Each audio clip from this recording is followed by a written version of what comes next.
सीजीएचएसला apply करा. Government आपल्याला ज्या बेनिफिट्स देतं सीजीएचएसच्या मार्फत त्या तुम्ही अवेल करून घ्या. त्याच्यासाठी लागणारी आवश्यकता काय आहे? तुमचं सॅलरी स्लिप ज्याच्यामध्ये तुमचे सीजीएचएसचे पैसे कट झालेले असाल. जर होत नसतील हेड ऑफिसला एक ॲप्लिकेशन द्या की माझं या महिन्यापासून सीजीएचएसचे पैसे कट व्हावे. साधारण 250 रुपये काहीतरी कट होतात. त्याचा फायदा भरपूर सारा आहे. तुम्हाला लागणाऱ्या अप्लाय करण्यासाठी सीजीएचएसचं तुम्हाला अप्लाय करायचं असेल तर तुमचं पहिल्यांदा सॅलरी स्लिप लागते.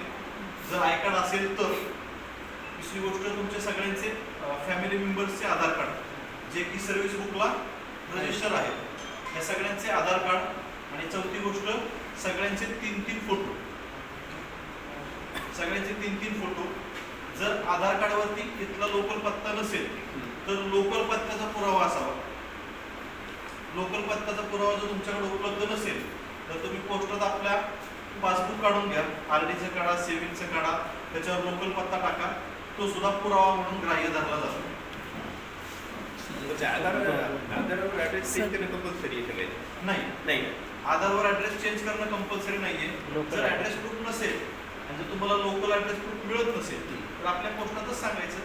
आपल्या बुकिंग क्लार्क किंवा एसबी क्लार्कला सांगा असा असा पत्ता टाकून द्या. मोस्टली आपल्याकडे सरास आपल्याला चेंज करून देतात विदाउट केवायसी.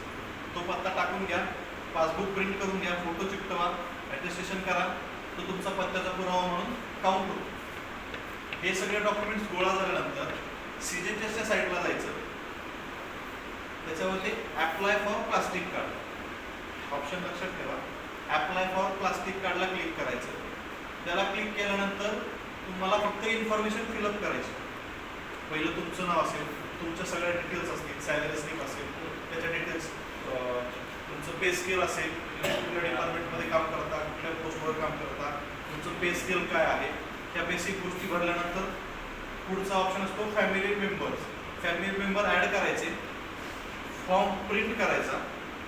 आता तुमच्याकडे प्रिंट केल्यानंतर तुमचा प्रिंट केलेला फॉर्म 2 प्रतीमध्ये ठेवा. जेणेकरून एक तुम्ही सबमिट कराल, एक तुमच्याकडे ॲक्नॉलेजमेंट राहील. प्रिंटेड फॉर्म, तुमचं सॅलरी स्लिप, आधार कार्ड असेल तर आय कार्ड असेल तर आधार कार्ड कंपल्सरी सर्वांचे आणि ॲड्रेस प्रूफ. प्रत्येकी 3-3 फोटोमध्ये एक फोटो ॲप्लिकेशनवरती चिकटवायचा. 2-2 फोटोच्या मागे काय करायचं, सिरियल नंबर लिहायचा.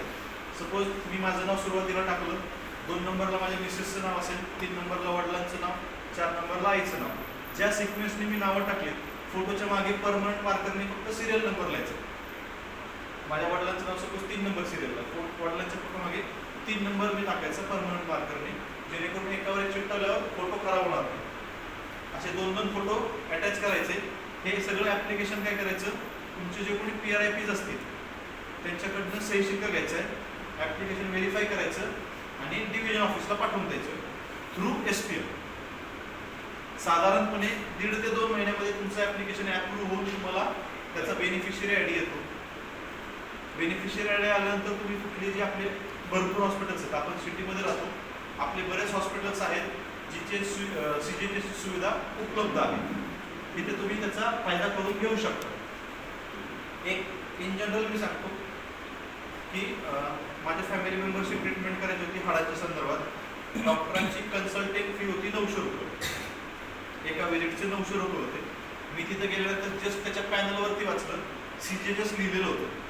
मी त्यांना म्हटलं सर सीजीएचएसचं इथे अलाव आहे का? ते म्हटले पॅनलवरती आहे. मी माझं सीजीएचएसचं कार्ड दाखवलं. 900 रुपयाची फी मला डायरेक्ट 350 रुपये. म्हणजे जे काही सरकारी रेट्स आहेत आपले सीजीएचएसचे, डॉक्टरांची कन्सल्टंटची जी फी आहे ती सरकारने ठरवून दिली 350.